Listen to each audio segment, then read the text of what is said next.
also being recorded and will be uploaded, and you guys can all find that afterwards. And I also wanted to plug the third community forum, which will be happening in December at the Multnomah Friends Meeting House. Yeah, super exciting. We have a whole new lineup of people, and it'll also be in person, so it's really exciting. And I also wanted to take a moment to thank the St. Luke Lutheran Church for sharing this space with us tonight. Very grateful to the St. Luke Lutheran Church for offering us this beautiful space to come together and learn about these issues. Yeah. And I really quickly wanted to do a welcome statement. This welcome statement is something that I borrowed from the Sunrise Movement. We know that a lot of people are coming from a lot of different places today, both physically and mentally, and in terms of what we are bringing to this panel and to this space. And I just wanted to take a moment to welcome people of all ages, whether you're in your teens, your 20s, or your 70s or older. I want to welcome people from all different areas who have come from near and far. I want to welcome people of all racial and ethnic backgrounds. I want to welcome people of all sexual orientations. Welcome to people who are lesbian, bisexual, who are straight or gay or asexual, people who are just queer, and to people who are still figuring it out. I want to also welcome people of all genders, people who are trans and who are cis, who are gender queer or non-binary, and people who aren't sure. I also want to welcome people of different faiths, religious traditions, faith practices, private practices, agnostics, atheists, and seekers. I also want to welcome people who are new to the issues regarding Zenith and the Critical Energy Infrastructure Hub, and welcome people who have been doing this work for a long time, and everyone in between. I want to welcome people who are really excited to be here, and for people who are sort of feeling it out. I want to welcome your bodies and the different ways you experience yours, whether it's chronic pain, strength, tension, or a disability that is seen or unseen. I just want to voice, to make sure that you're making this experience the best for your body in whatever way possible, whether that means taking breaks or something else. Welcome to people who are seeing a lot of familiar faces and people who are seeing a lot of new faces. And welcome everyone. Our movement is strong because of all the different types of people in it. And I really quickly want to point out where the restrooms are. They're back there. If you need a little pick-me-up throughout the night, we have a table of wonderful goodies, teas, and cookies. They're really good. And there's also gluten-free options if anyone is interested. And before we start the panel, I wanted to take a moment to recognize that we are occupying stolen land. For thousands of years, the indigenous people of this area, including but not limited to the Multnomah, Wasco, Cowlitz, Cathlamet, Clackamas, bands of Chinook, Tualatin, Kalapuya, and Molalla, lives in right relationship with the land, air, and water. Through millennia, they accumulated knowledge and established lifeways that sustain the people, plants, and animals, and do not contribute to the current environmental crisis that we now face. I'm going to follow this land acknowledgement with some call to actions and ways to support Indigenous people in Portland. So you can donate to some Indigenous organizations. Pueblo Unido PDX is a nonprofit organization that provides legal services to immigrants, and they're actually forming a collective of Indigenous interpreters of Oregon. That will be a group of interpreters of Indigenous languages from Mexico, Central America, and South America. You can also donate to the Native American Youth and Family Center, and they provide culturally specific programs and services to Native Americans. You can also support some Native-owned businesses. So Bison Coffee House, which is located in the Cully neighborhood, is a Native-owned coffee shop. Rose Alchemista is a spa and skincare service owned by holistic esthetician Rhodey Bragg. And Winu is a Native-owned, woman-owned company that sells jewelry and beaded work, and it's really beautiful. Can I throw one in there? Yes. The Chinook Nation is fighting for their recognition by the federal government. It was taken away by the Bush administration. It's been a long, hard fight for them. We really, really need to support them in their quest for this. Everybody, almost everybody I talk to is, how does that happen? They're the most known. These are the guys that met Lewis and Clark when they came here. They're on both sides of the river. It's an important economic engine for this area. They're good human beings. They need your help. So start talking to your United States senators and congressmen about this, and really get online and look at chinookjustice.com, I believe it is, or .org. And please do what you need to do. We need a letter writing campaign. So any organization you're in, if you're in any of these organizations that are here tonight, if you're in a union, please get them to support this. If you're in any organization, please do that. Thank you very much. Thank you, Robin. And then, in addition, there's also something to, this month is Native American Heritage Month, and the city of Portland is partnering with an Indigenous storytelling collective, Indígena, and they have a series of portraits around town, and I included the addresses and the locations of where you can find these portraits. So if you're interested, I would highly recommend you go see the portraits, because they're very beautiful. And with that, I would like to start the forum and introduce our first panelist. Sorry, lots of papers. Our first panelist is Robin White. Robin White is a longtime organizer, activist, and water protector working on Native and Indigenous issues, environmental justice, human rights, and education. Robin is a labor leader, political analyst, and artist. He is currently building an art and retreat center in southern Washington. He is Cheyenne and Oglala, sorry, I'm very nervous, Lakota, enrolled Pine Ridge. So I'm gonna pass the mic to you, Robin. We really do need to prioritize climate collapse as our primary concern. Everything else we do pales in comparison, and it's all connected to that. We know that the time frame that we originally started out with is woefully inadequate. It's a cumulative situation. It gets worse and worse.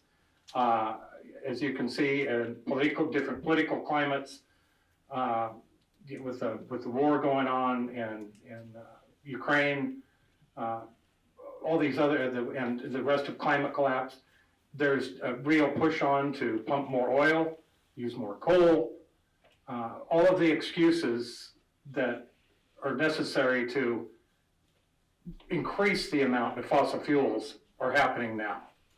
So, how do we look at that? I think we really need to make sure that we're going where the money is. You got to follow the money. If we can stem that tide of money into the fossil fuels, we're going to win, and that's the only way we're going to win within the time frame that we have allotted to us. So, if you are in a union, if you're in an organization, if you have a retirement account, you know, we've got to start shifting these out of that death spiral and find out what businesses are connected to that we're still supporting. You know, I mean, if you're in a company that if you're invested in a company that's supplying pipeline equipment, if you're in a company that's doing the chemical aspects of it, whatever you're looking at, you've got to divest from that. But we can't just divest; we have to reinvest. You know, otherwise they'll be just taking it from one of their corporate pockets and putting it in the other. So please, try and concentrate on getting the money out of fossil fuels. I think that's my most important message for the night. And then later on, maybe I'll try and get into a little bit about the way we think about things. And the difference, I think, between, particularly I think the way Native people think and the way that European-centric raised people think. And that includes some Indians too. But I think when we are in our day-to-day lives, you know, I tell people when I'm speaking, in everything you do, consider how it affects water. And they look at me like I'm crazy, but every once in a while, a few years later, some kid will come by and say, "Whoa, I finally understood what you mean." If you're treating water well, everything else gets treated well just because of by default.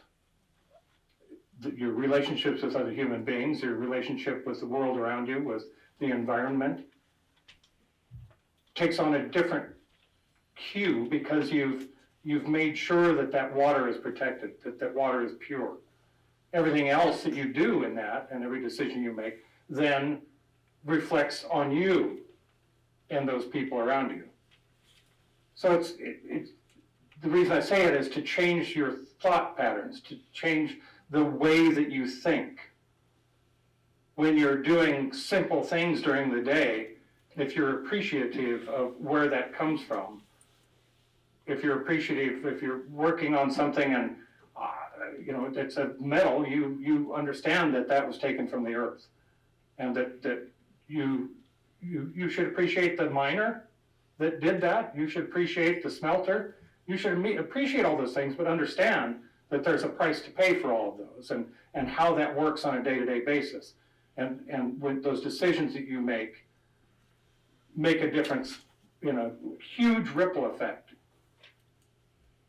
But if we don't think about those things on a day-to-day basis, then we're not, you know, we've been trained to think, you know, go to work, do your job, get your education, you know, buy post toasties, you know, get your video games on.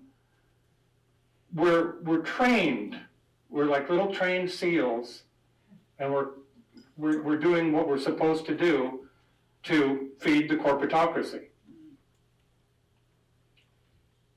We have to get away from that and start considering what we are as human beings and what we do on a daily basis in relationship to another human being. And a lot of the things that we do are hurting ourselves and hurting other people. But we just don't think about it. But if you think about those things as you're doing them, then it makes a difference, and your mindset starts, well, you know, maybe I could do this differently. Maybe I could not do that, because I see what it can do down the line. I can see what it does to my neighbor, or to the other person down the street, or what it does to my local economy, and you start looking at the larger picture. So I just want to start talking to people about the way that they think about things, and that we're thinking like the trained seals for the corporatocracy. Thanks.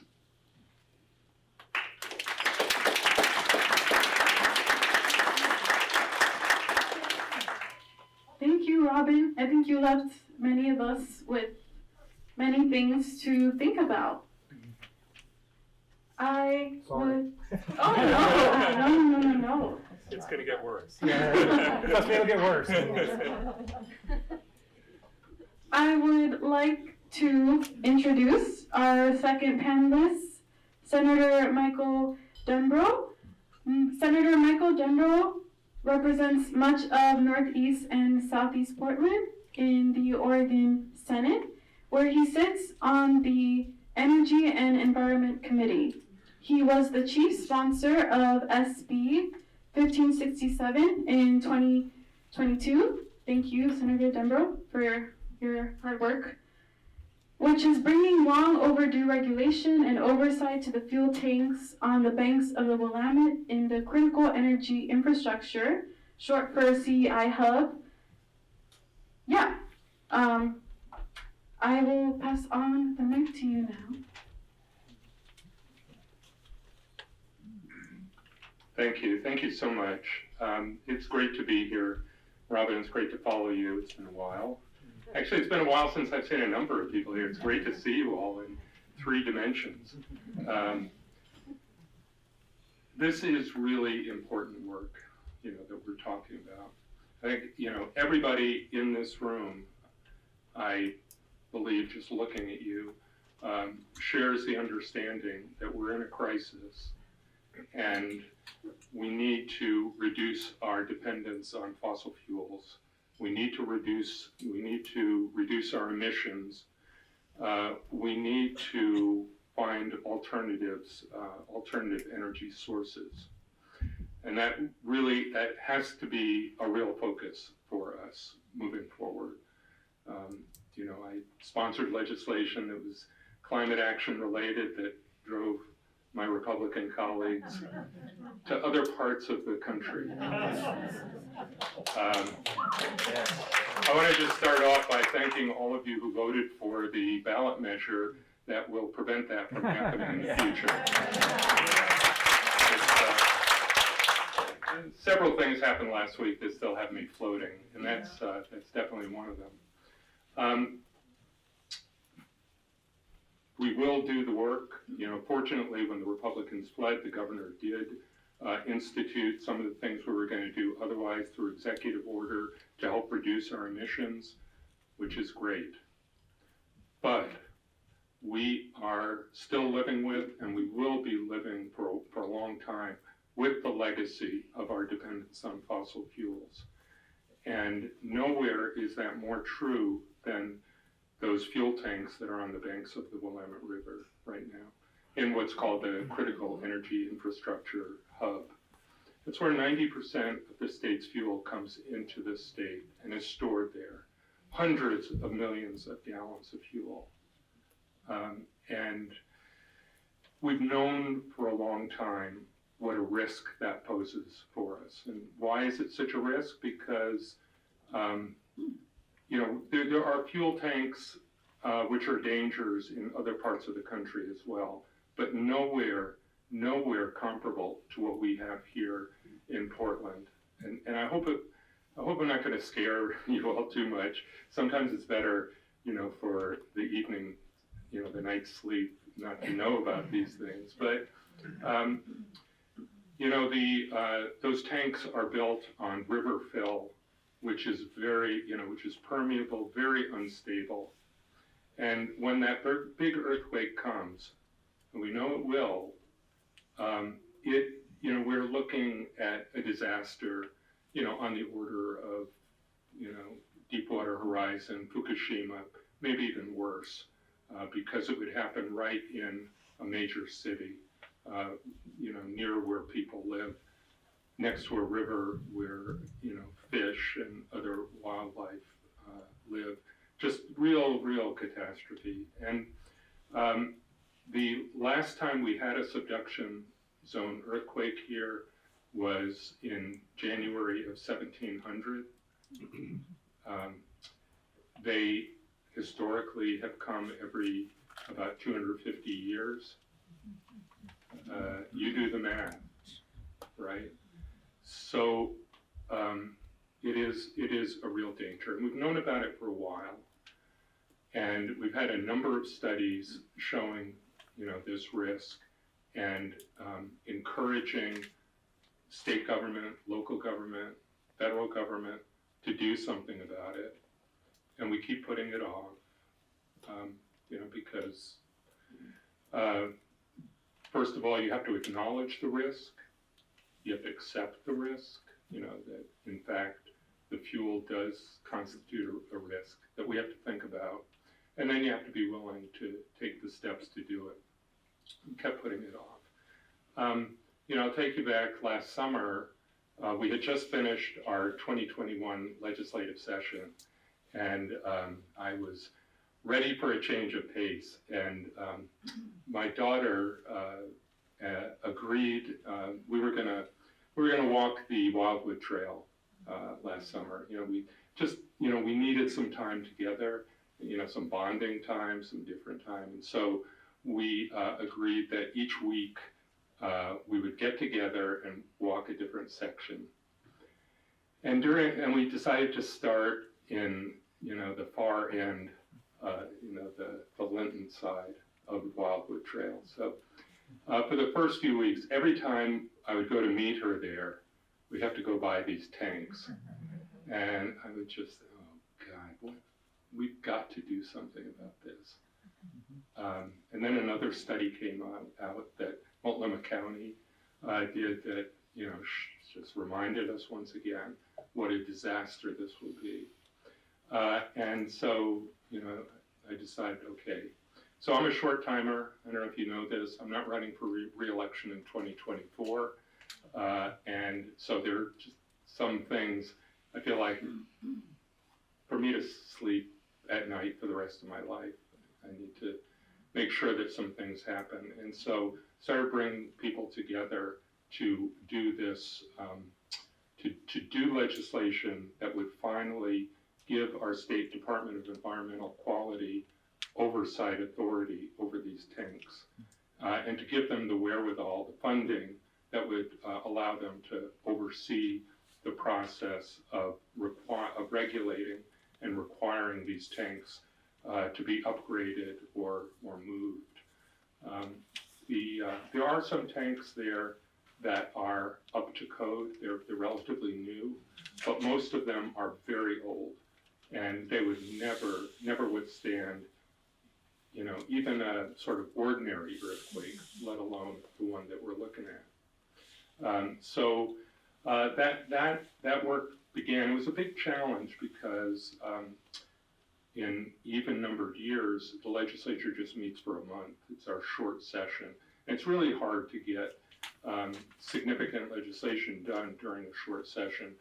All it takes is for the other side to kind of cast doubts and, so people say, okay, well, it's a short session, let's wait for a long session. And that's how things get put off year after year after year. I did have one benefit this year, I will say, that I think was instrumental. And I mentioned this to someone earlier and said I probably shouldn't say this in this group, but looking at you all, I feel like I can say this. The senator who has represented that area for years, well, Linton on out, was Senator Betsy Johnson. And Senator Johnson, as you probably know, would have opposed this effort because it would have been seen to be, the state putting its thumb on industry for business. And this is something that industry will step up and take care of it themselves. That's, was her philosophy. Fortunately, I can say this now, I don't know if I would have said this a week ago. Fortunately, Senator Johnson decided to leave the Senate after many years and run for governor.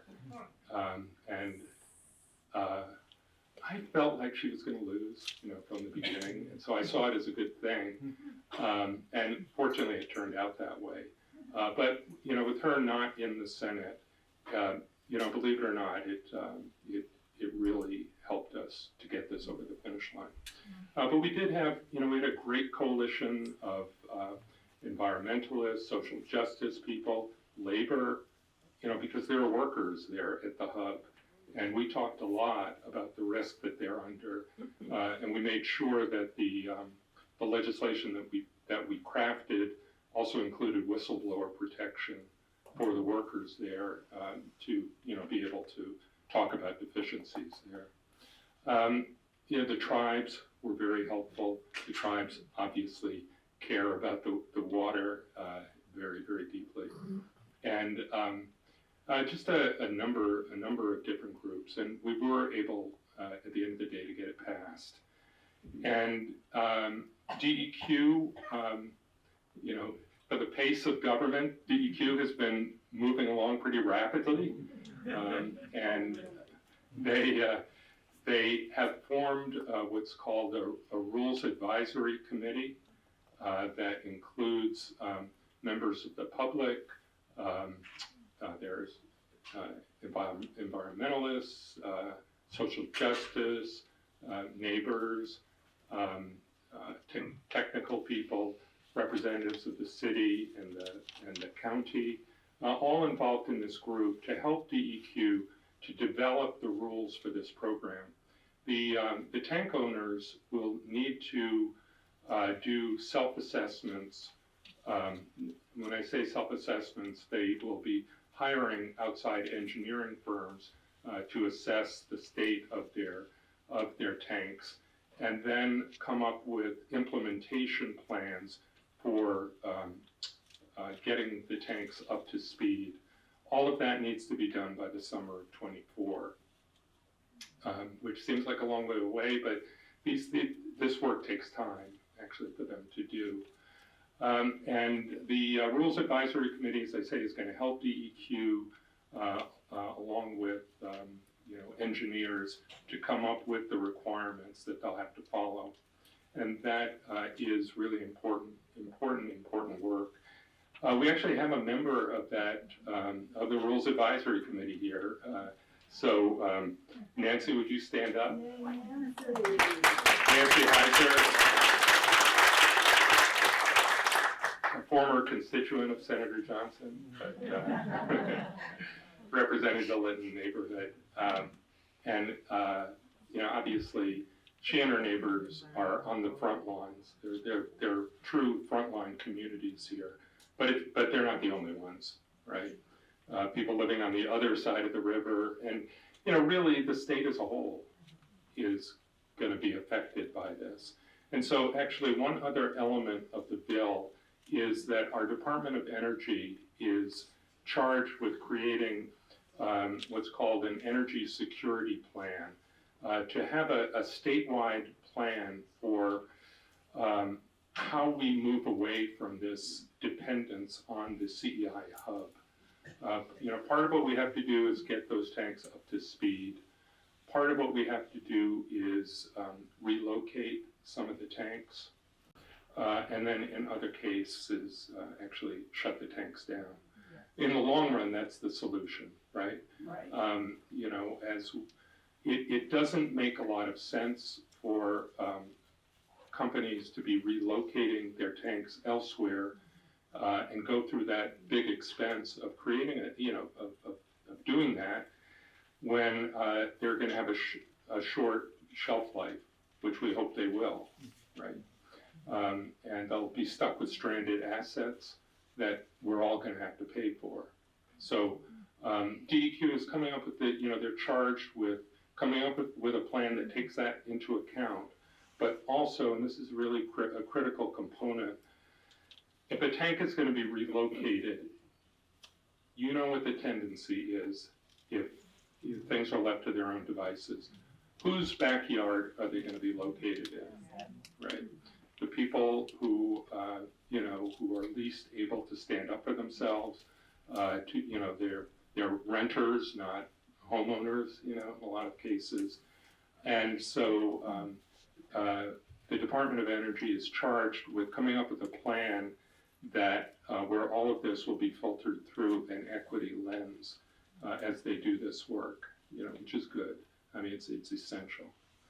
I will say one thing that we do need to be careful about is we are seeing more movement. It's slow, but more movement towards renewable fuels. And we need to be doing that. Renewable diesel and other renewable fuels, which they help with our emissions reductions goals. But from a risk perspective, they're just as risky in terms of spill into the river and explosions and things like that. You know, they are still volatile.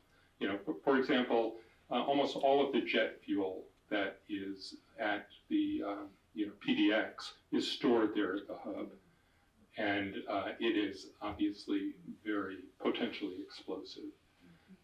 We are hoping to move jets over to renewable diesel jet fuel, which will definitely help with the emissions reduction, but it's dangerous still. And so that's why, you know, those tanks really need to be upgraded, and they will be.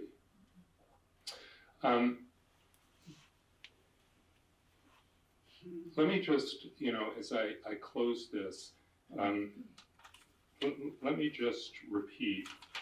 I brought the speech I gave on the Senate floor when we passed this back in February. And this is how I closed it. There's a nightmare vision that I've been carrying around for quite some time. That is, the earthquake strikes, as we know it will. And we're still around to be part of it. And we elected local and state officials are left having to ask ourselves, why did we ignore the warnings?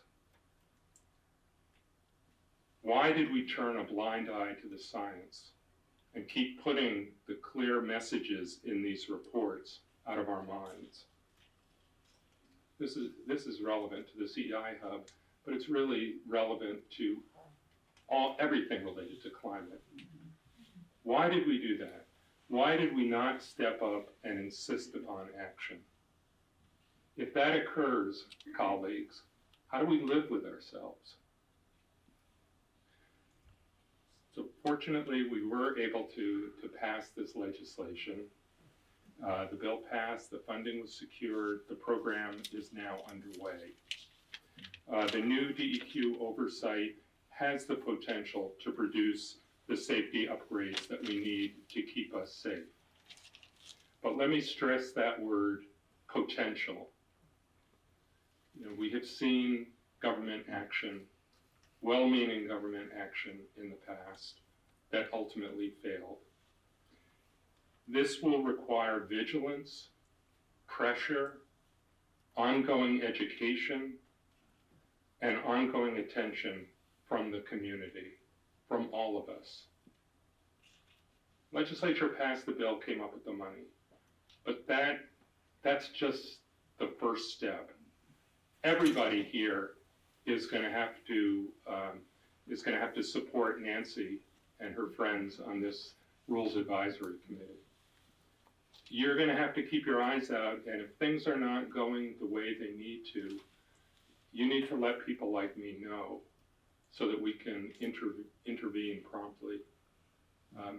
If this is something we all have to work on. And, you know, as I understand it, that's what this gathering is all about, you know, this rumble on the river.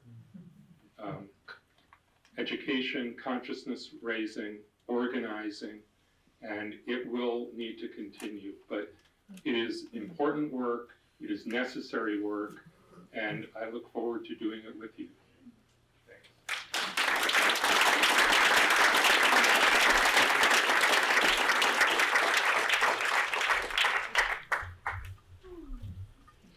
Thank you, Senator Dembrow. I would like to introduce our next speaker, Bob Salinger. Bob Salinger is the Conservation Director at Portland Audubon, where he has worked since birds were dinosaurs. Wow! He works on conservation issues statewide, but particularly enjoys fighting corporate polluters, tree whackers, and fish killers in the north reach of the Willamette. Bob lives in a small house in northeast Portland with a variety of children, goats, a tailless, blind feral dog, other assorted critters, and his amazing wife, Elizabeth. I'll pass it to you, Bob.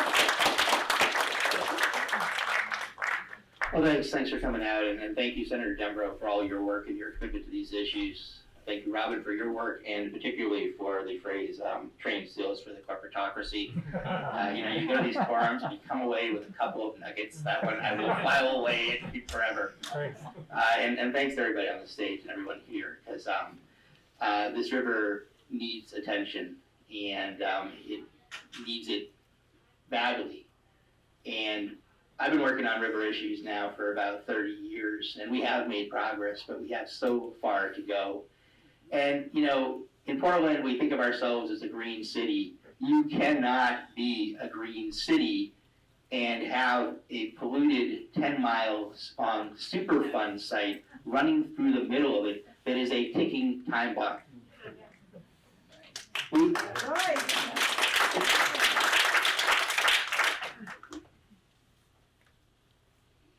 We have made a disaster out of our river, and we're sitting on top of a disaster that is potentially far worse. And as has already been said tonight, how can we stand by and know? How can we not learn from the messes we've already made and not react to the mess that is looming in front of us? So the Willamette River runs 187 miles north of the Columbia, and the Columbia flows to the sea. And every single salmon that uses that network on the Willamette River, it's huge drainage. And a lot of the salmon that use the Columbia River as well, they tuck in, they come back, they go to the north reach of the Willamette. So you have this incredible Willamette River network and the Columbia River. We have endangered listed salmon, and they have to spend time in this north reach of the Willamette. And so tonight I want to take us up a little bit above the tank farms and above Zenith and think about sort of the bigger picture as well, because we have this mess of problems and these mess of interconnected processes that we're going to have to track and we're going to have to work on in order to make real progress on this river. And we're sitting on what is the most degraded, polluted stretch of river in the entire state of Oregon.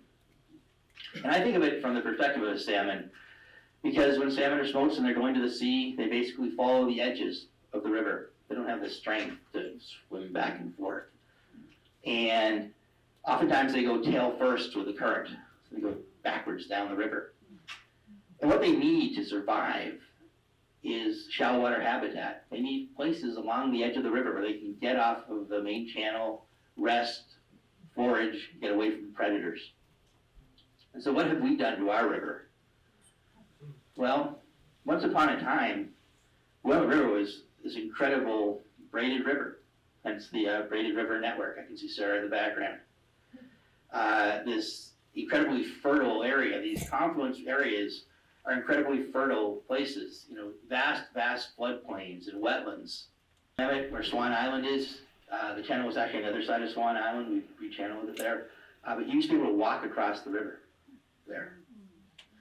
But we've channelized it, we've deepened it, we've hardened its banks, we've chopped down all the trees, we've filled the wetlands, we've filled the floodplains, we've built it up. We use it as a toilet. We used to flush raw sewage in there. We still do that sometimes, but not as much. Decades and decades of corporate pollution have resulted in one of the largest, most complicated Superfund sites in the entire country. It was listed in 2000. We're still working today. We're not even to clean up 20 years later. And we're not there. Don't kid yourself. It's not because it's so complicated. It's not because it's an insolvable problem. It's because we haven't done enough to stand up to corporate polluters. And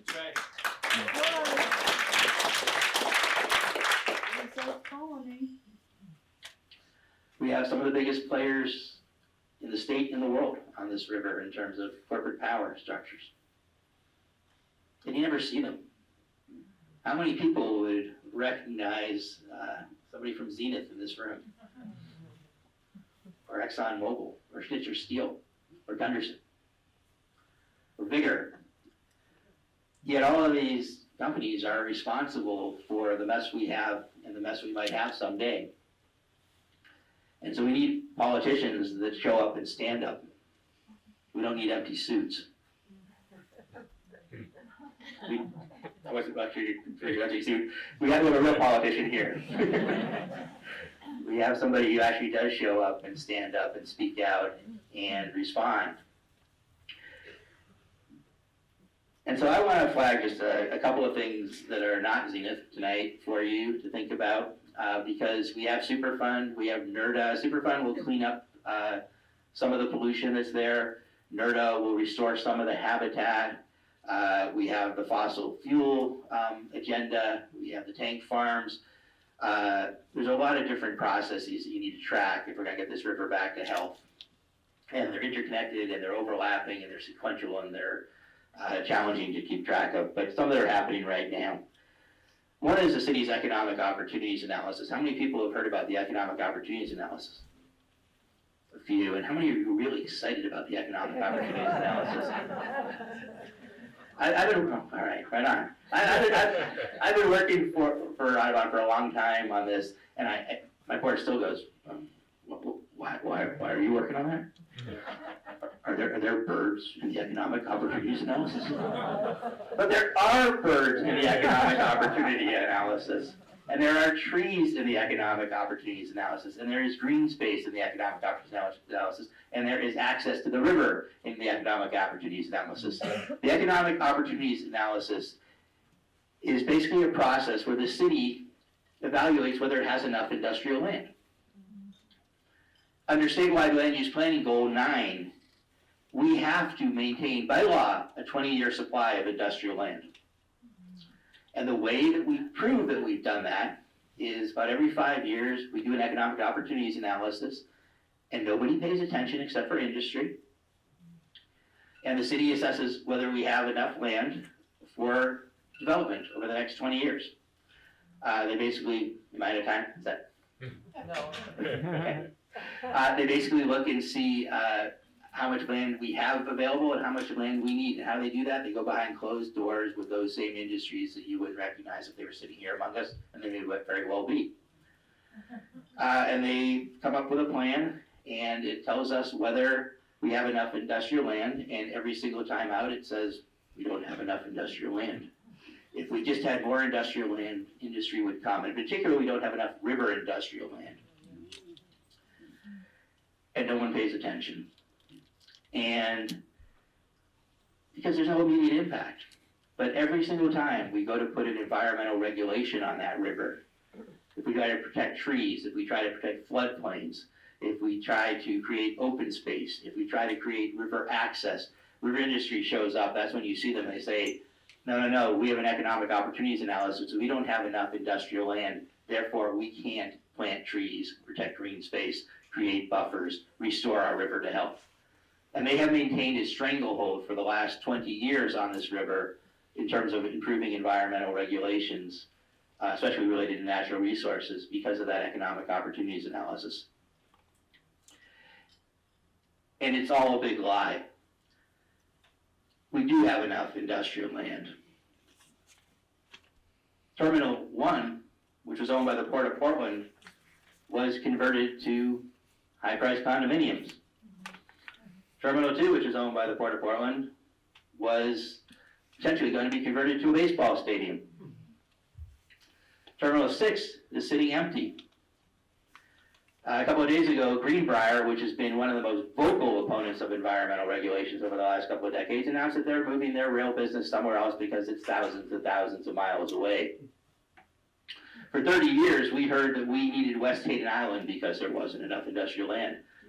We got to convert 800 acres of floodplain to marine terminals. A couple of years ago, the port admitted they don't need it. So we need to pay attention, because this is an opportunity to push back and get the kind of baseline in place that allows us to make the kind of changes that we need to make going forward. And unfortunately, if we don't do it now, we're going to find out the next time we bring the tree code back and are told we can't put it on industrial land, which is what happened. And the next time we do environmental zoning updates and we don't apply them to industrial land, which is what happened. And the next time we want to protect floodplains better, and we're told we can't do it, and that's what has happened. So that's happening right now, and it's a sleeper, but I encourage you to pay attention. The other thing that's coming is we continue to develop in floodplains. Think about that for a second. In an age of climate change, just doesn't make any sense. And why do we develop in floodplains? Well, no one would put their building or their house in a floodplain if they couldn't get insured, right? You're gonna build your flood house in a place that's, what is a floodplain? It is a place that is prone to periodic flooding. Who would insure somebody that would build their house or their building or their hospital there? The federal government. And so with your taxpayer dollars, we subsidize that. And Audubon sued FEMA about a decade ago, and FEMA settled.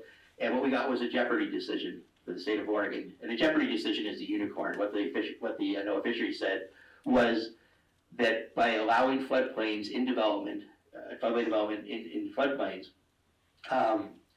we are jeopardizing the continued existence of salmon. You very rarely hear NOAA fisheries say that. And also we're jeopardizing the existence of killer whales that depend on salmon.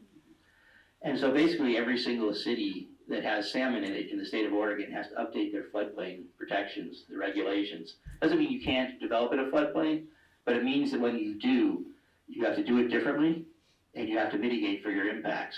And let me give you one example of what those impacts would be. When the Port of Portland wanted to build their facility on West Hayden Island, it was estimated that the mitigation for those floodplains would cost between $100 and $200 million. Right now, that site is exempted. Metro decided to exempt that site from floodplain regulations because it was just too damn expensive to mitigate for it. And I would submit to you all that if it's too damn expensive to mitigate for it, then we probably shouldn't be doing it at all. And so that's going before the Planning Commission right now, and it's going before City Council next spring. And so with that, I will sit down and be quiet because I have talked too long. But what I would leave you is please keep staying involved.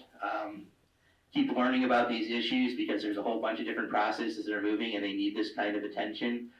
And keep showing up because that's what really makes the difference. So thanks.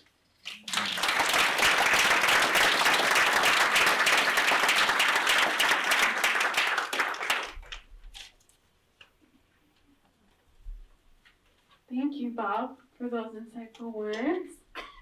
I will now introduce our next panelist, Dr. Patricia Kohlberg, also known as Patsy to some people, including me.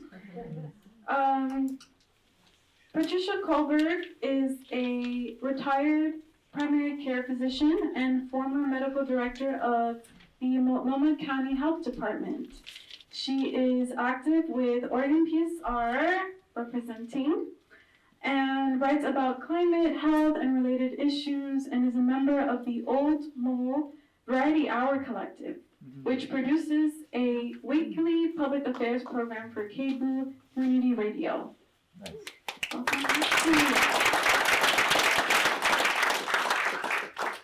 Well, it's great fun to be here tonight in a live event for the first time in I don't know how many years.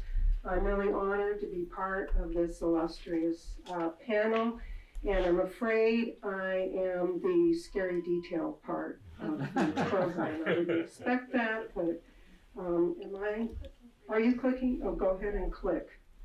So for those of you who like this kind of thing, here are your take-home points. At the CEI Hub site, there are hundreds of toxins that are present and being emitted into the atmosphere. The surrounding environment is already highly contaminated. There is potential for harmful effects on every single bodily system. The toxic releases are both continuous as well as accidental, and importantly, monitoring and regulation of emissions is not, in my opinion, adequate. So what's up there? What are the poisons that are up there that are getting spewed into the air? First, they're the criterion air pollutants. These are toxins with known adverse effects on human health and for which so-called safe levels have been determined. They're subject to ambient air quality standards. This includes these 6: particulate matter, nitrogen oxide, sulfur dioxide, lead, ozone, and carbon monoxide.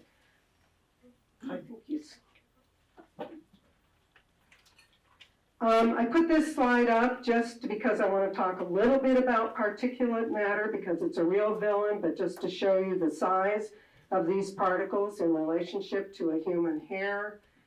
Particulate matter are these particles that are formed by incomplete combustion that include a very broad range of toxic substances that have a legion of adverse effects on the human body, as in addition to causing cancer.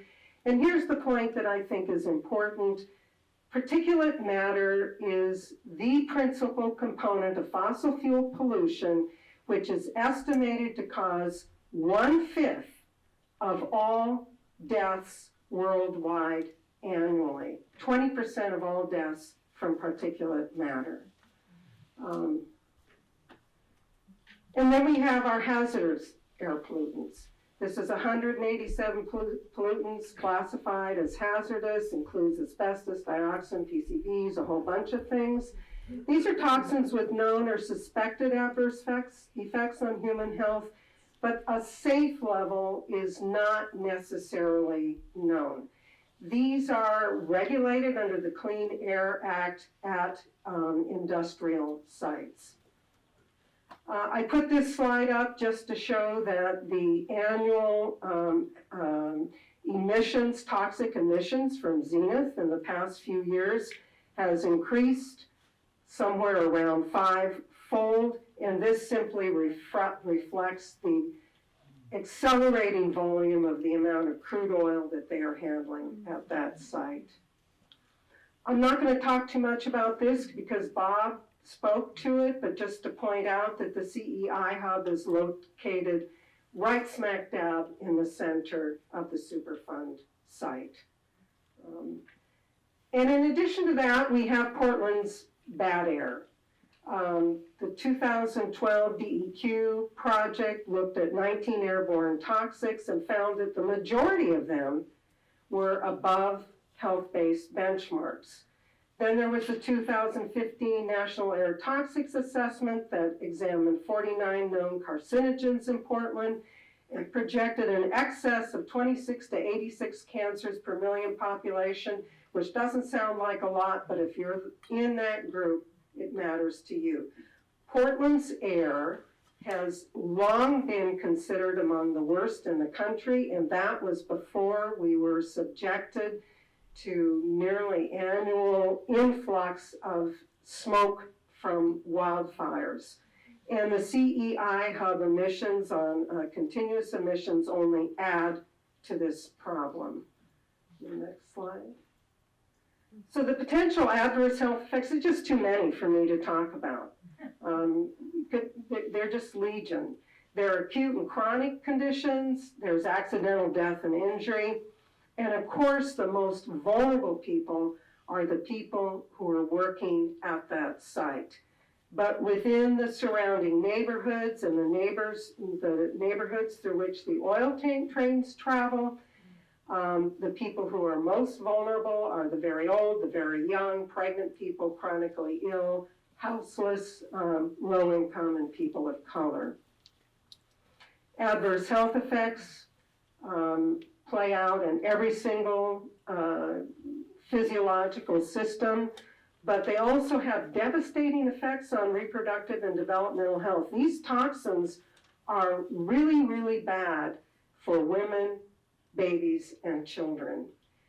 There are also adverse effects on mental health and cognition, and of course, lots of causation of cancer.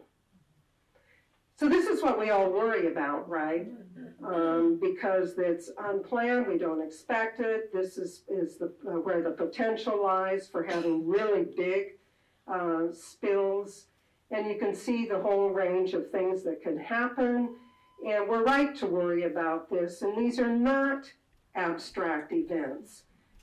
This is a photo of the 2016 oil train derailment. These things do happen and with some regularity. And so we're right to be worried about it, and it's quite possible that in a worst case scenario, tens of thousands, if not the entire Portland metro area, will be at risk for really disastrous consequences for their health and for the environment. And then you have your continuous emissions, and these are part of normal operations. They're legal and they're regulated. And this includes the transport of fuels to and from the site. Next slide. So this is my opportunity to talk about the Zenith oil trains. There was a study done by Multnomah County which established that there's been a marked increase in local oil train traffic, and along with that, a marked increase in those ongoing very unhealthy diesel emissions. There's a substantial risk of derailment and collision. The crude oil that these trains is carrying is markedly volatile, flammable, and because it is so viscous, it is really hard to clean up. And Portland, our officials have admitted, are not prepared to manage a significant spill of this material. And the worst aspect of this that came out in the report is that people of color are almost twice as likely to live within the evacuation zone of the rail line. So this is a significant issue of environmental justice. Just a bit more about dilbit. This is the crude oil that they're carrying that is highly toxic. It includes things like benzene, which is a very potent carcinogen. It includes heavy metals like lead and mercury, which are very potent neurotoxins. And it includes the very corrosive hydrogen sulfide. When you have a significant leakage or spill of hydrogen sulfide, this can lead to serious illness and death within minutes. I just put this slide in here to say that when this stuff gets into the air, it gets into everything else, your water, your land, your groundwater, the animals, the plants, and from there, it gets into us because we inhale that contaminated air, we absorb that contaminated soil through our skin, we breathe in the dust, we eat the plants and animals, and we drink the contaminated water.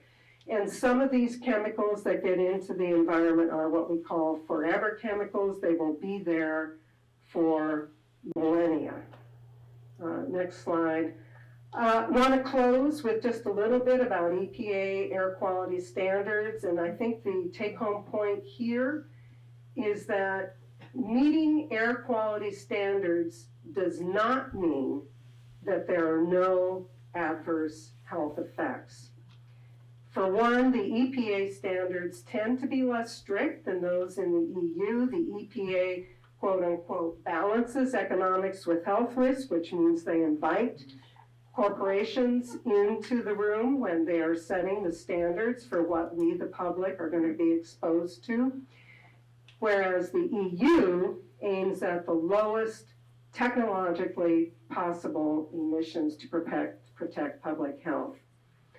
In addition, the EPA does not take into consideration differences due to gender, race, age, size, or pre-existing health conditions.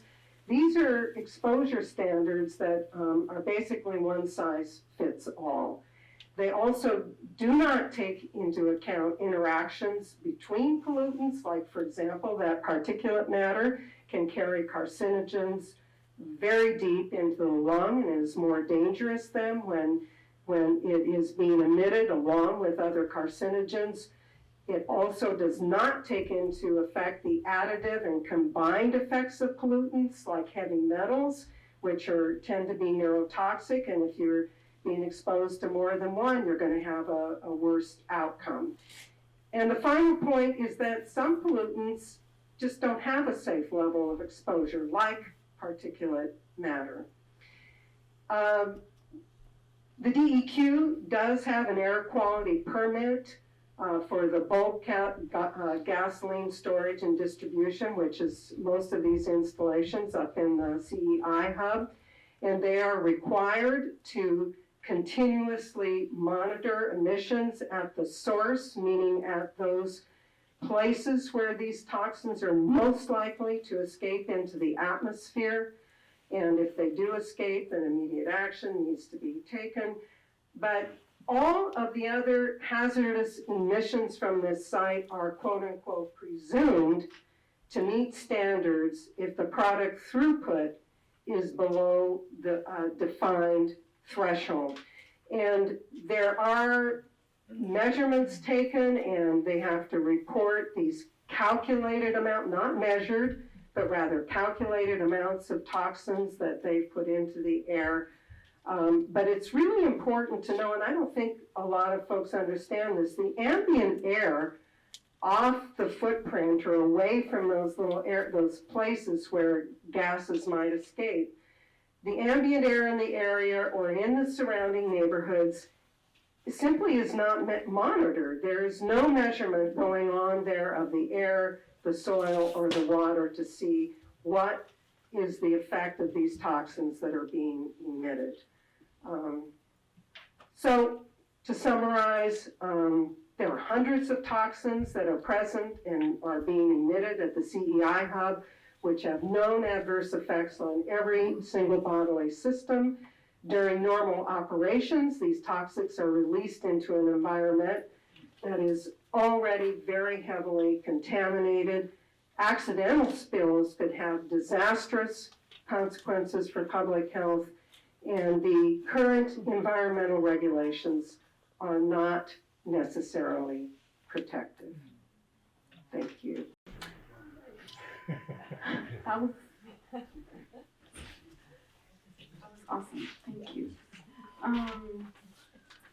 So I wanted to let you all know that before we introduce our next amazing speakers, we will be collecting questions for our Q&A afterwards.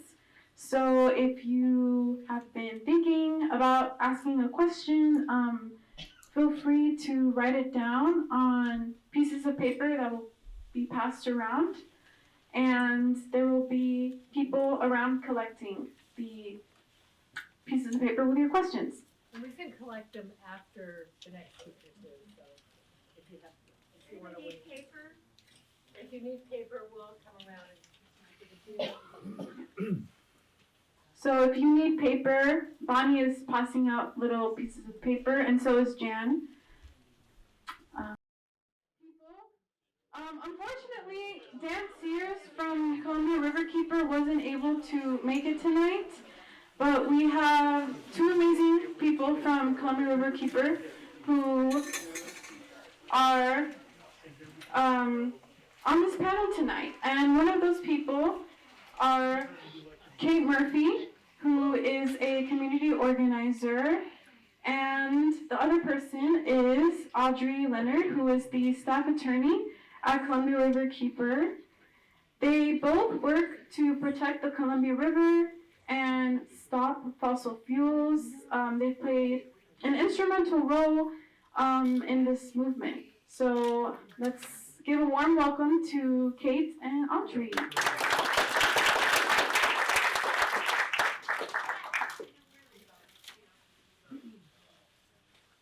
Hey everybody, it's so good to be here together with you tonight. It's been a long time though. It's quite unfortunate that many of us gathered together for the same reason we were in 2019, which is to stop Zenith's dangerous oil by rail operations.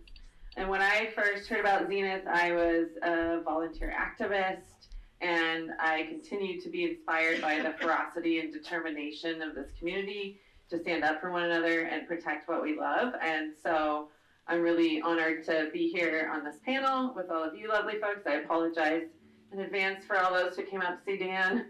But yeah, we wanted to cover a little bit about some of the specifics of Zenith, and I'm going to particularly cover some of the background to start. I know this is review for some of you.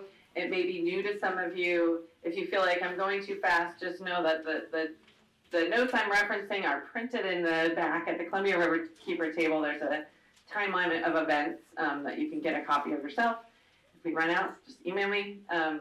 So basically, Zenith took over an old asphalt refinery in the end of 2017 and very quickly and quietly started moving tar sands through town and through other rail communities as well. And the community really started noticing a lot of activity at the site, a lot of more trains coming through. And the community is the ones who brought a lot of attention to the issue and have continued to stand up against Zenith, basically doing a bit of a bait and switch in our eyes and coming in and just starting to move these really dangerous materials that we all know also contribute largely to the crisis that we're facing. And unfortunately, there's some of our elected officials right now, some, not all, just aren't stepping up with the level of courage that's required to face the urgency of the crisis we're in. So in 2018, Zenith was given approval to build additional unloading racks, meaning when a train comes into the yard, they have more capacity to unload the product, which we often call throughput, but really is usually oil and used to be a lot of tar sands. And they got permission to increase that fourfold. Essentially, they went from 12 racks to 44 unloading racks, which gave them a lot of capacity to unload more throughput, more oil in this case. And, they assured DEQ, this will not result in increased throughput through the facility. And sure enough, they have continued each year to increase their throughput of crude oil as well as emissions and exposing us all to additional risks by doing so. So in January, I'm going to skip through a few things on here, so other tidbits, so make sure to grab your copy. But in January of 2021, after a lot of community action, another series of forums, one culminating in a really big forum at U of P with hundreds and hundreds of people, we were able to convince the Department of Environmental Quality to require a new land use compatibility statement, which we've talked a lot about. It's called we refer to it as a LUX. So this basically was because Zenith had changed their operations so much that DEQ felt it was required to review that and assess it again and require a new land use. Now this land use piece was really important because it was requirement for them to be able to obtain their Title V air permit, which is the air permit, it's the biggest air permit you can get. It's the one that allows them to operate and, as Patsy mentioned, have all these legal emissions that they're putting out, right? So we were really excited about that decision and put it into the hands of the city then to decide whether or not to approve this new land use compatibility statement. And again, we weren't sure what they were going to do. There was a ton of public pressure. There was, there was elected officials that came out in opposition to the approval. There was 46 neighborhood associations, thousands of you all coming out, Multnomah County Board of Commissioners. There was just so much opposition. So ultimately, the city did deny this LUX, which was a huge celebration at the time. It really, I felt like in that moment, if we had been one phone call or email shy, we might not have gotten that decision. So we felt like we're moving forward. Okay, so Zenith, of course, was not happy with that decision. They appealed the LUX, which went initially to the Land Use Board of Appeals. That decision they found in favor of the city, meaning they had the authority to deny that LUX. But they said you're going to need to provide some additional information to prove that your denial is legit. So at that point, Zenith appealed again, and that went to the Oregon Court of Appeals. So that we're now up to February of 2022. The Oregon Court of Appeals found similarly to the Land Use Board of Appeals and found that the city did indeed, they upheld that decision, that the city had the authority to make that denial. Zenith appealed that decision.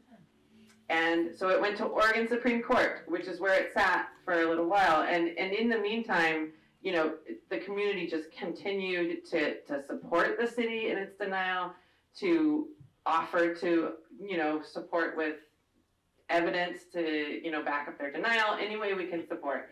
And unfortunately, things have not played out quite like we would have planned. And I'm going to let Audrey address some of the current, so kind of what's happened since October in this timeline, and some of the current legal status and kind of updates about what pathways we might be able to take.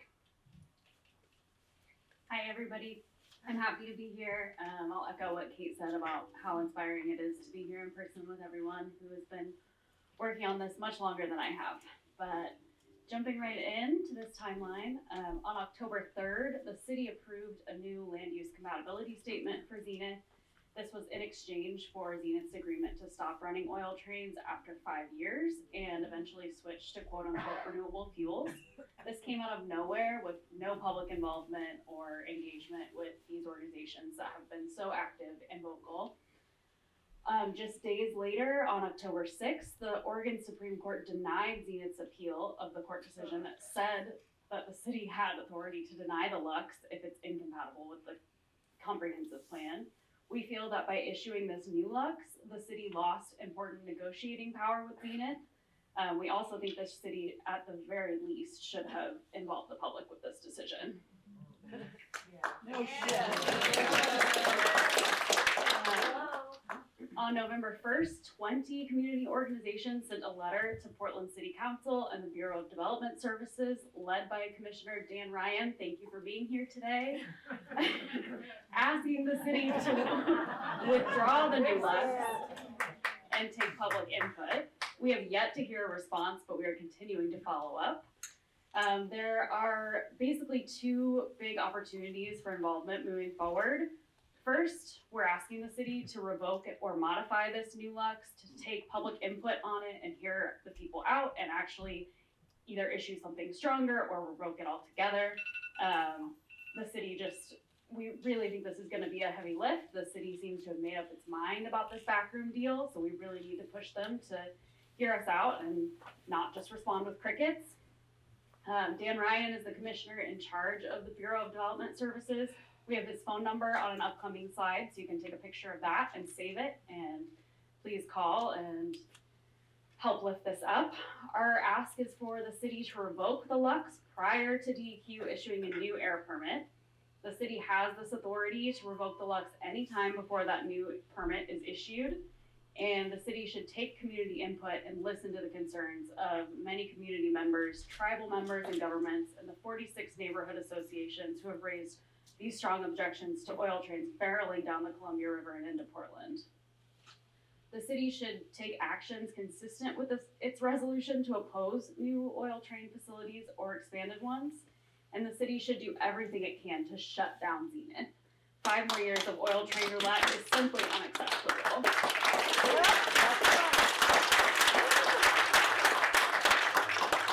And second, Portland isn't the only decision maker on Zenith. DEQ will also have a key decision to make on Zenith directly. Because the Lux is the basis of a future air permit, there will be an opportunity to pressure DEQ to make that air permit as enforceable and strong as possible, or even to deny the permit. We should be right there to urge DEQ not to sign off on a project with such high potential risks.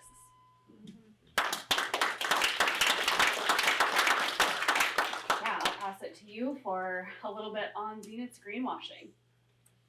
Yeah, so we just want to take a minute or two to address something that we know has been super frustrating to all of you and to us as well. Zenith has put out some pretty gross advertising that is very contrary to the operations they're actually running at their facilities. And keep in mind, you know, Zenith is not an entity to be trusted. This is a Texas-based national company, and they have operations in other states. So we know that there's no chance that all of a sudden this fossil fuel company has suddenly aligned their goals with ours, right? So we understand the frustration when folks see these, you know, ridiculous press releases going out, and we continue to push back on that. I think it's just something that is really difficult. I think the fossil fuel company is kind of good at their branding. They tend to get out ahead of us a little with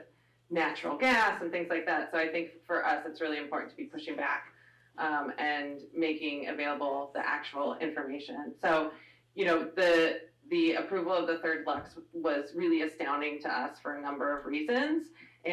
Number one is that it totally ignored the years of community opposition that have been clearly demonstrated, and for good reason, as we've heard from these panelists. And it also, you know, the city had stated when they denied the Lux in 2021, there was a need for tribal consultation. It's very unclear whether any of that consultation has actually taken place. The community, in terms of input, was shut out of this deal entirely, which is just a complete breach of public trust after years of working to support the city finding a pathway to do this in a way that they felt was legal. And, you know, the deal is allowing for 5 more years of oil trains, which we just absolutely do not have time for. We don't have 5 years. We should not be handing over this kind of power and just approving something that we really don't have a lot of answers to. There's so many questions that still remain. Zenith is talking about, you know, this great cut in emissions and this transition to renewable diesel. And there's just a whole list of questions that have not been answered by the company or by the city, and to be issuing any sort of permits without first looking into that and answering those questions about the supply of the type of renewable, will that be available to achieve the type of emissions drops that Zenith is claiming they will get to up to 80% of emissions drops. You have to have a really high blend of renewable fuel to accomplish anything close to that. And we have no evidence that that supply of that particularly high blend renewable fuel is going to be available. We don't have any reason to believe they need to wait 5 years to be moving a better product. We don't know what the land use implications are upstream. There's just so many unanswered questions, and it's absolutely irresponsible of the city to be going ahead and issuing this Lux. So we will continue to push back on that for sure. We are committed to stopping dangerous oil trains, and we will continue to fight to keep fossil fuels in the ground. And yeah, so that's just what that is. And I just also want to reiterate how proud I am to work alongside all of you. I think that you all are amazing. We wouldn't be where we are without the community effort, and I know many of you personally and have watched over the years your dedication.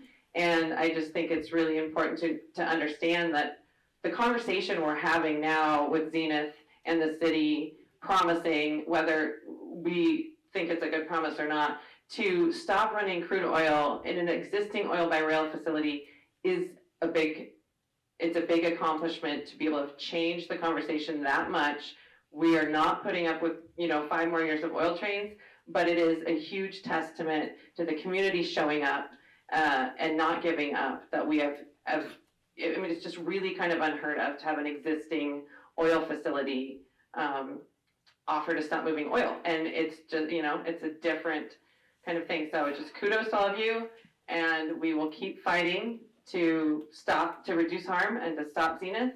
And don't forget, there's lots of info. There's a petition you can sign to stop Zenith. There are phone numbers on the back table of all your city council members. If you call after hours, you're just leaving a message. Everybody could do that tonight. Imagine if everyone made those calls tonight, they would come back tomorrow morning with 100 messages on their voicemail. So let's think about doing that. And yeah, just gratitude to y'all. We're going to keep up the fight. Thanks.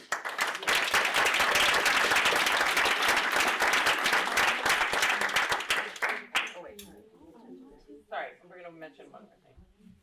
Yeah, just one final note, and on the topic of renewable diesel, there is a real risk that Oregon may create a new risk on the Columbia River estuary if it signs off on the Houston-based Next Energy's proposed non-conventional diesel refinery at Port Westward.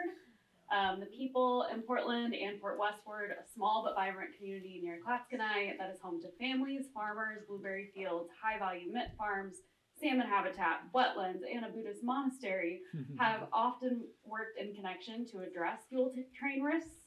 But now Portland Oregon is largely ignoring those concerns raised by the local community. They're proposing a major refinery to convert unknown feedstocks into so-called renewable fuel that uses huge amounts of fracked gas in the process. And this area is known for its highly fertile but deep and unstable peat soils. This is just no place for a project like this. They're looking to make the same mistake again, plunking a refinery and a 400-car rail yard on liquefiable soil in the lower Columbia River behind dikes prone to overtopping in a flood, amid sensitive water resources and productive farmland. That farmland could feed countless people. I hope not. There's more to come on this. Just this week, United Airlines announced its intention to buy aviation fuel from Next, but they clearly do not understand the stakes from their sky-high perch. Very recently, the Oregon Land Use Board of Appeals rejected a local land use approval for Next proposed rail yard, which was a major blow to the project because that's a permit that's required. It's the basis of many of their other permits. The upshot is that Next is profoundly untrustworthy. Its backers have tried to gain control of the local diking district, have tacked on a huge rail yard to its already large project, and have left a toxic mess in their last project in Odessa, Washington. They picked this horrible location. Lastly, the project itself raises red flags, generating over 1 million tons of carbon pollution each year, using as much fracked gas as the city of Eugene, and relying on unknown feedstocks brought in from long trains from the middle of the continent. Does that sound familiar? It sounds a lot like the kind of project we're trying to dislodge from our area, not replicate. The devil is in the details with renewable diesel, and Next raises a lot of major red flags that should disqualify it as sustainable or renewable in this industry.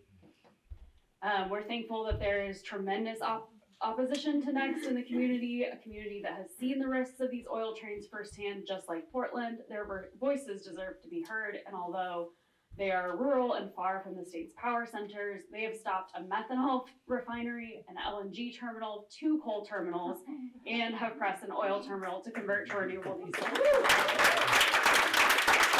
have to stick together in this. It's the only thing that will work, and it's the only thing that ever has. Thanks.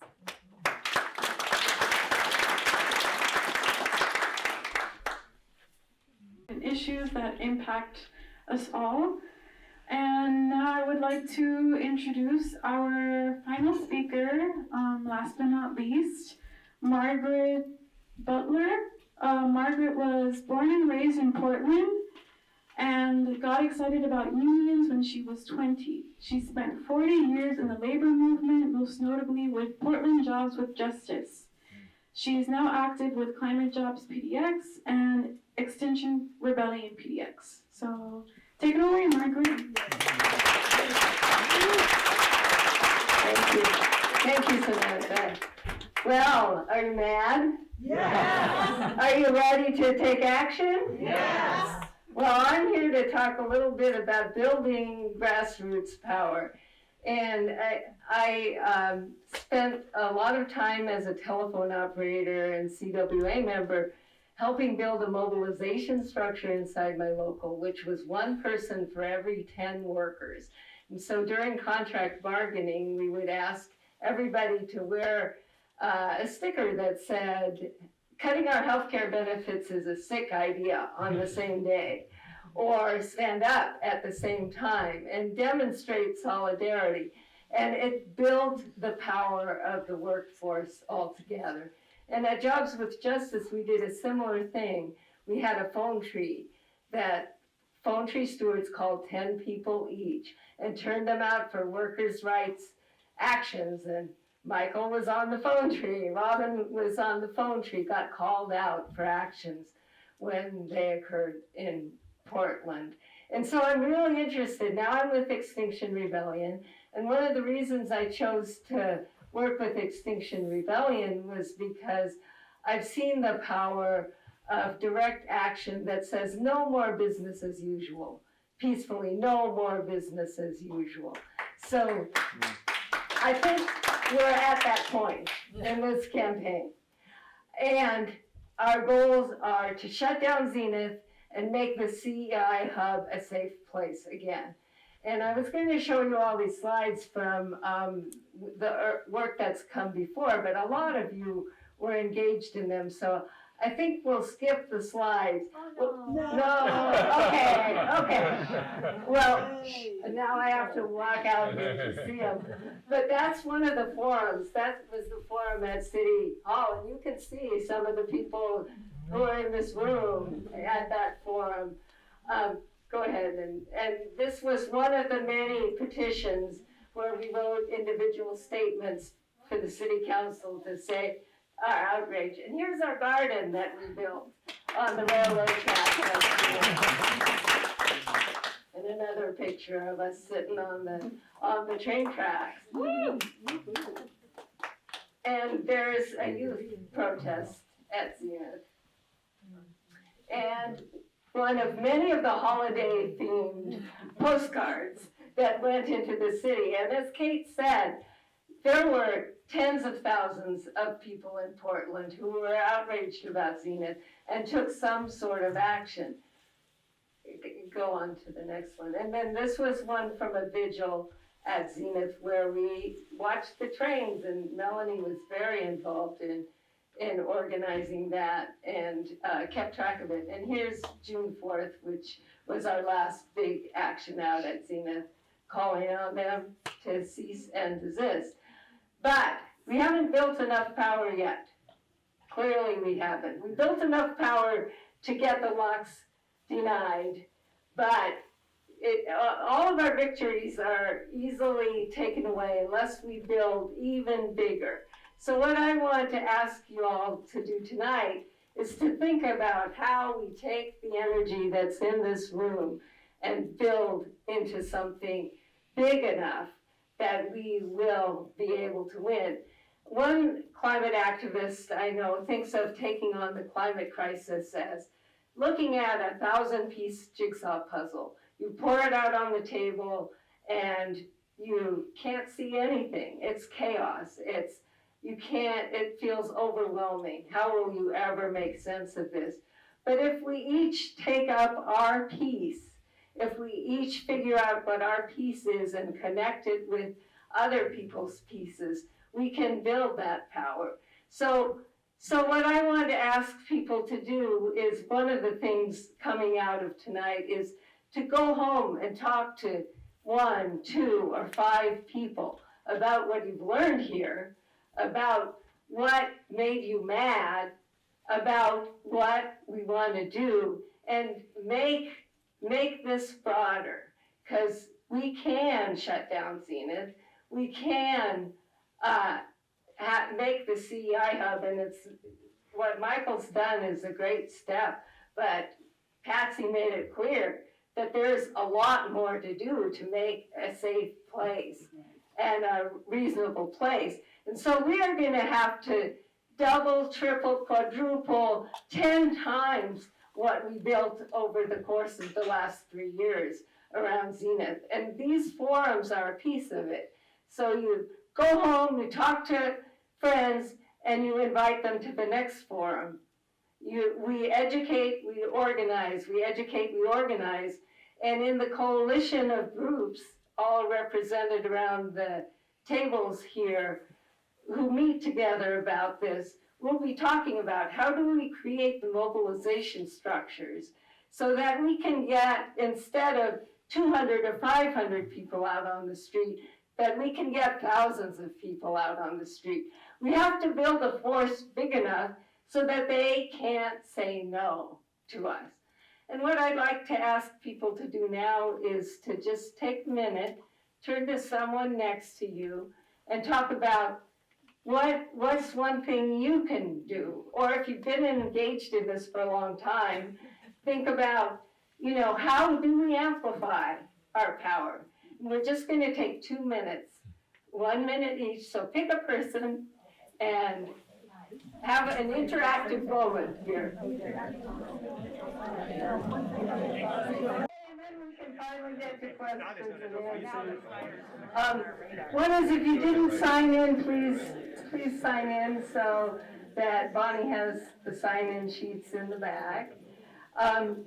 The other is, if you could go to my last slide, Janine. Yeah, that one. So we have three things you could do besides calling the city tonight, right now. One is to sign the online petition. The other is, as I said, talk to one or two of your friends going away. And the third one is to write a postcard to Dan Ryan, an individual postcard, and their postcards should be being passed around, or they're at the action table in the back. And then the last thing I wanted to say is, there's a lot going on that you can't always tell. And nobody thought those Amazon workers at that warehouse in New York were going to win their union election. The labor movement didn't think they were going to win. The employers didn't think they were going to win.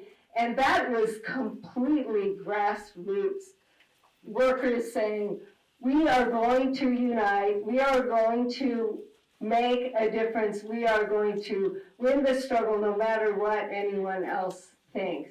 And we get to make that decision.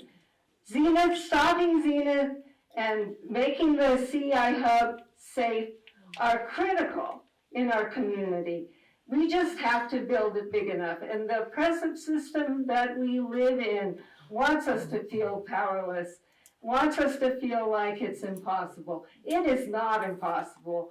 Enough people uniting, we can do whatever we want.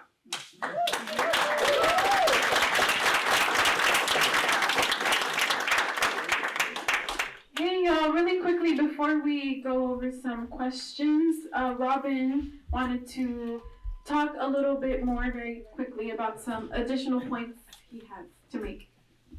Thanks.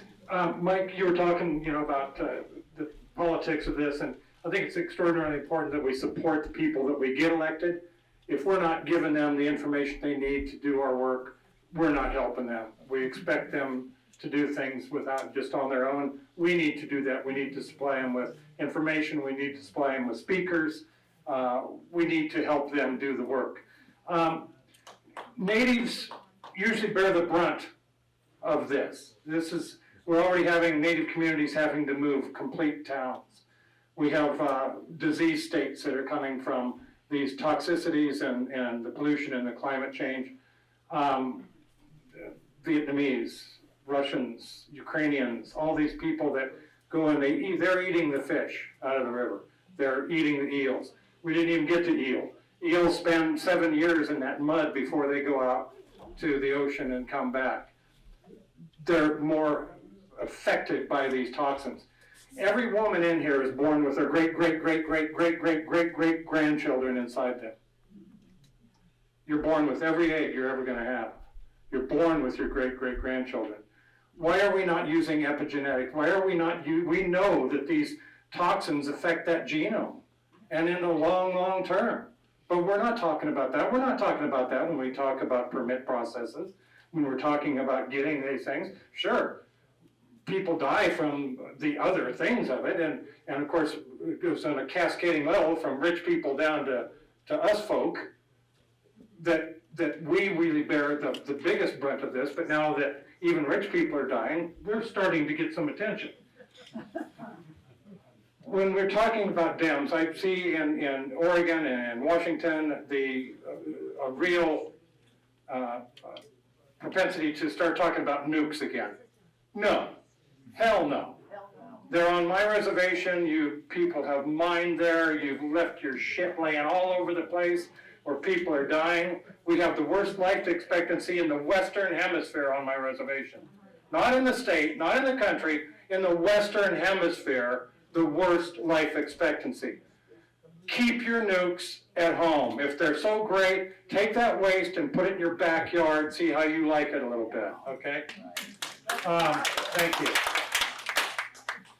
Support your tribes in their other work. That's how we need to keep that power. That the ability for them to be sovereign nations and to work within the system is really how we've probably done 90% of our wins have been at some point based on that, or the Bolt decision, which said that Indians actually do have the right to food and water and salmon, and that the United States and the governments, the state and county municipal governments, have a right and responsibility to protect that. We need to start working on infrastructure. We know that we could do great things with a percentage of the energy that we produce if we had an infrastructure that wasn't, 70 years behind the times. We need to start working on that, and we've got a good opportunity to do that with the money that's coming in, if we do it right and make them do it right. So let's start talking about how that infrastructure money is put to work, and make sure that it isn't just sucked up by the fossil fuel companies. You know, let's start taking that and doing the research for battery technology and so on and so forth. One of the things that really we haven't talked about is fish consumption. Did anybody know what fish consumption rules are? Yeah, see, that's an issue. In this country, it's legal to pollute. The amount you can pollute is determined by fish consumption rates. And what that is the amount of people who have 8-headed babies or die or get cancer, and per 100,000, if that goes over a certain level, then they think about maybe not having so much toxins in the water or in the soil, so on and so forth. We talked about, my friend Bob was talking about, it's cap and ignore is what I call it. You know, we're just covering this stuff and not doing anything about it. That stuff gets back into the fish eat it.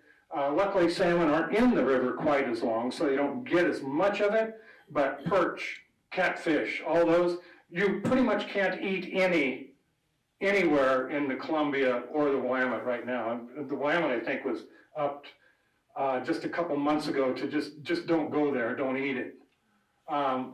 So these are basically, they're the canary in the coal mine. They're the guinea pig is the poor people that are eating the fish that have to, because they can't afford to go to Pacific Seafood Market and get that type of fish.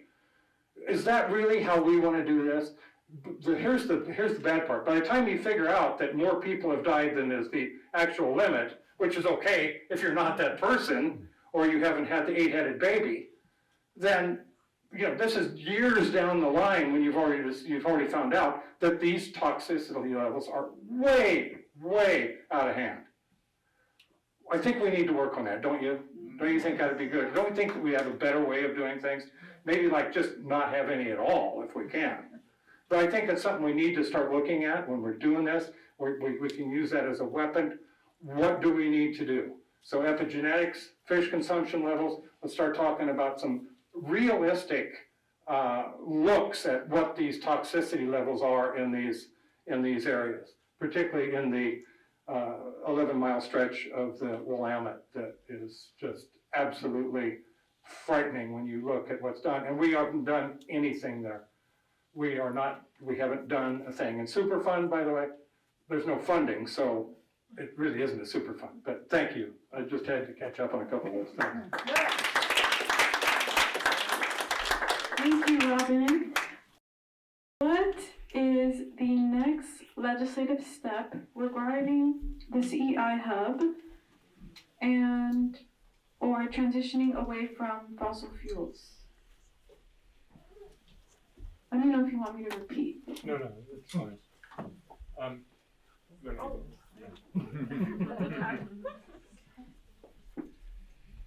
Well, the next step for the CEI Hub maybe is a little easier.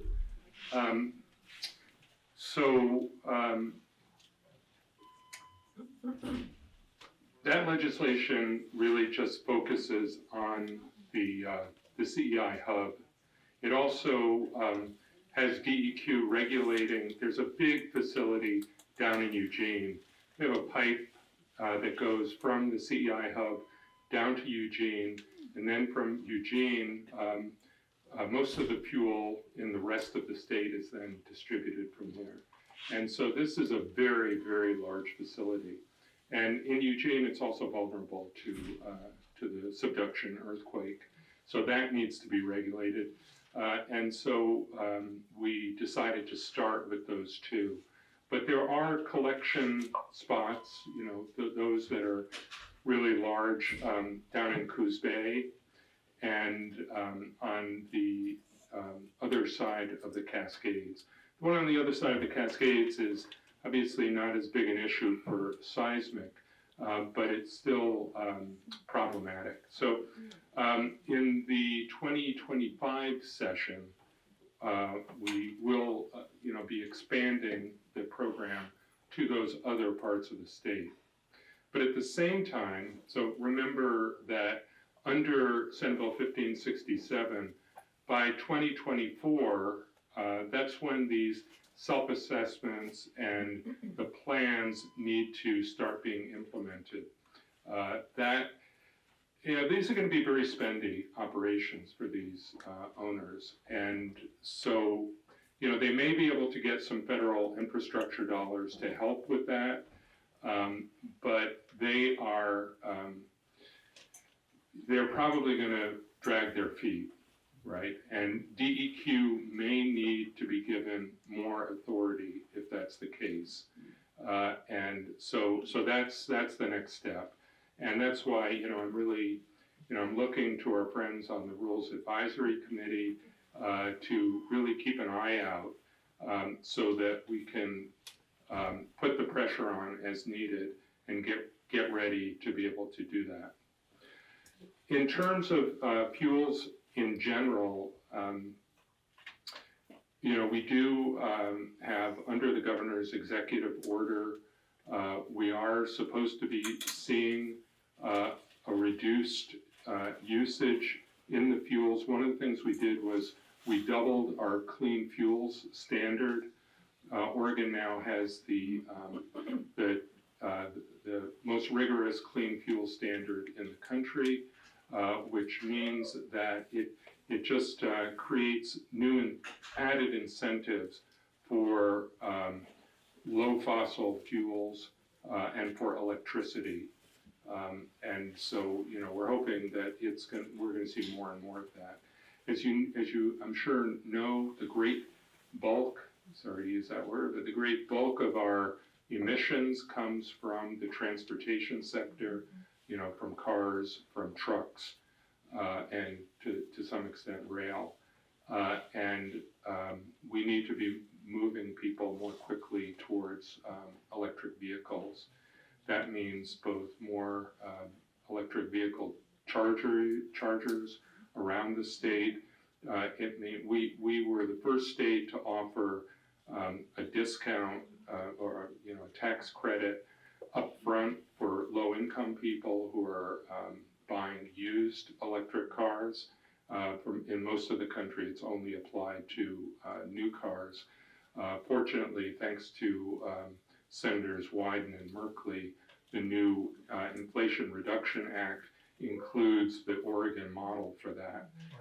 And so, a low-income family between state and federal rebates will be looking at a $10,000 to $15,000 rebate, which is, sizable. And on a used car, somewhere $5,000 to $10,000.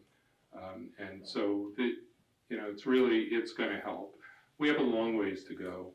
I mentioned the renewable diesel, and I'm really glad my co-panelists mentioned that we do have to be careful with that, though, because it needs to be really green diesel and green gas, renewable gas. And what the companies are interested in doing, as a bridge strategy, is to blend in to have most of the fuel actually be fossil gas or fossil diesel, and then a small amount will be renewable. Okay, every little bit helps, I suppose, but they really need to be more aggressive in giving us really truly green diesel and green hydrogen. What's green diesel? So I hope that answers the question.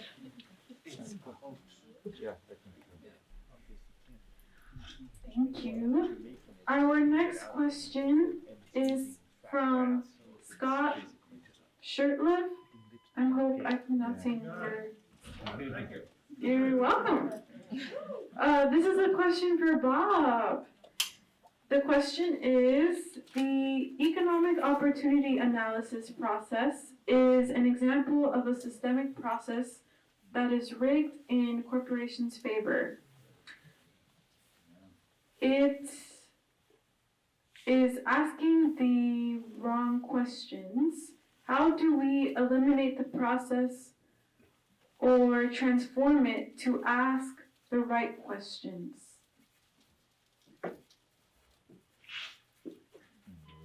Those are great questions. I mean, first of all, on the short-term level, we need to get involved, and that means getting involved from the ground up. The city of Portland talks a lot about equity and inclusion and making sure that communities that are affected are involved in the beginning of the process. And so there's some of us in this room here now that are trying to get the city to make sure that happens. So that they do ask the right questions. And I'll give you one example. When property has environmental protections on it, it could be a very small area of the property that has environmental protections on it, but they discount the number of acres on that property, oftentimes much bigger than that, because you had to protect the greenway along the river on a 100-acre parcel. Suddenly that only counts as 50 acres of land. So there's things like that that are built in that are really important to get at, and to make sure that it's not this process where they simply go behind closed doors with the developers, with the industrial interests, and use their data to determine whether we have enough land. So it's a matter of getting involved. And I will say the city has been improving over the years. It's been increasing slowly, building more and more connections to non-business community interests, but it is a long way to go. In the long run, I think we have to look at statewide land use planning goal 9. And if there was somebody in this room from Thousand Friends of Oregon, they would probably tell me to sit down and stop talking. And I appreciate that, because it's always dangerous to open up our land use planning system. And anytime you do that, you run a real risk of doing damage as well as good. But the problem with goal 9, and most of our statewide land use planning goals are not like this, is that it actually requires cities to keep a supply of 20 years of industrial land. Other goals are often balanced. This one is not. And when you require a landlocked city like Portland to maintain a supply of industrial land, and there's no more land, where do you go? You go to open space. You go to green space. You don't go to develop land, because it gets more and more expensive as you go up the chain. And so what we've had for a lot of years is this pipeline of industry selling off their land, getting it converted, up-zoned for housing, commercial uses where they make more money, and then coming back and saying, we have a deficit, we need more. So there's a lot of different ways to get involved, but I think that the first one is the most important right now, and that's just get the city to open up the process. Can I make a quick comment on that? What is industry? I could see the Northwest as being the absolute leader in training and the industry of cleanups. And I mean cleanups, not cap and ignore like we're talking about. But we have the infrastructure around the Portland metro area that would be extraordinary for that. These could be a model of making these industries and making these jobs for the people who are actually the most affected by this, and by making the businesses to people who are natives or get a small business incubator started in the industry. We could be doing cleanups for the Northwest area. We could be leading this. We could be partnering with the universities to be doing the technical training and the aspects of it, and the construction parts of it, the actual cleanup. Isn't that industry? Why can't we do that? And then when we're doing that, start redoing these areas and making them livable for wildlife. Thank you. And our last question of the night, unfortunately, we are over time, and I know some of us have early bedtimes, like me, so. This is a panel that's not directed towards anyone specifically, so if you feel the need to answer the question, feel free. The question is, what chance does the average person have against the Portland Business Alliance, fossil fuel industry to shut down Zenith Energy exports of oil. Question. Margaret should answer. Yeah, actually, I don't have a direct answer to that, but there's something I wanted to say that I realized I hadn't said. And, you know, when I was talking about the reasons that we were able to get Senate Bill 1567 passed, you know, one of the things I mentioned was not having Betsy Johnson to worry about, which is great. I'm happy to say it again. But one thing I didn't say was that industry in the hub, believe it or not, is really scared of the city of Portland. And they're scared, I mean, they're not really scared of the city of Portland, they're scared of you all. Right. And Scared enough. yeah, well, you know, they did a calculus that they would do better with the state than with the city. And that's what brought them to the table. By the time the bill was done, they were, you know, it became much more than they were expecting, but by then it was too late. That's also one of the advantages of a short session. It's short, you can get something out of the way pretty fast. You know, I will say that people from the city of Portland and the Sustainability Office were very helpful in us crafting that and being at the table. I am worried, frankly.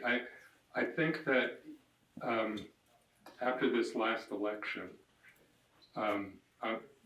my sense is that industry is going to be less afraid of the city of Portland, at least for the next couple of years. And so I think that Margaret's call for organizing and activism is extremely important right now. It's also going to be extremely frustrating.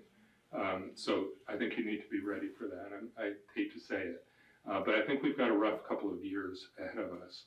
I think with the new charter coming, I think we have the potential to move things in a different direction. But until that happens, this work has to continue relentlessly, really, so that once that happens, you know, action can occur very quickly. But so anyway, it's going to take patience and determination. I totally did not answer that question that was asked, so I'll turn it to Margaret. Well, I just want to point out that there are many, many examples in history of ordinary people being able to win in situations where all the decks were stacked against them, including the civil rights movement. You know, who would expect that? And even the workers in the civil rights movement didn't know that they had broken the back of Jim Crow when they already had actually won, because it still looked the same. And yeah, I agree with Michael, it's going to be hard. We're going to have to take risks, we're going to have to build big and broad in order to be able to have an impact. But it's good to hear that they're worried about us, because I really think they should be. Most people in Portland agree with us. And then the last thing I want to say is, you know, Amazon's the biggest company in the world. They spent millions of dollars union busting, and they could not stop those workers. And I would just add to that so often in these huge kind of David and Goliath type of battles, we really do not know that we're winning until we win. And so I would not let your despair hold you back. I would use it to motivate you. Let's move forward knowing that we don't always know the magnitude of the impact we're having, so we have to keep it up.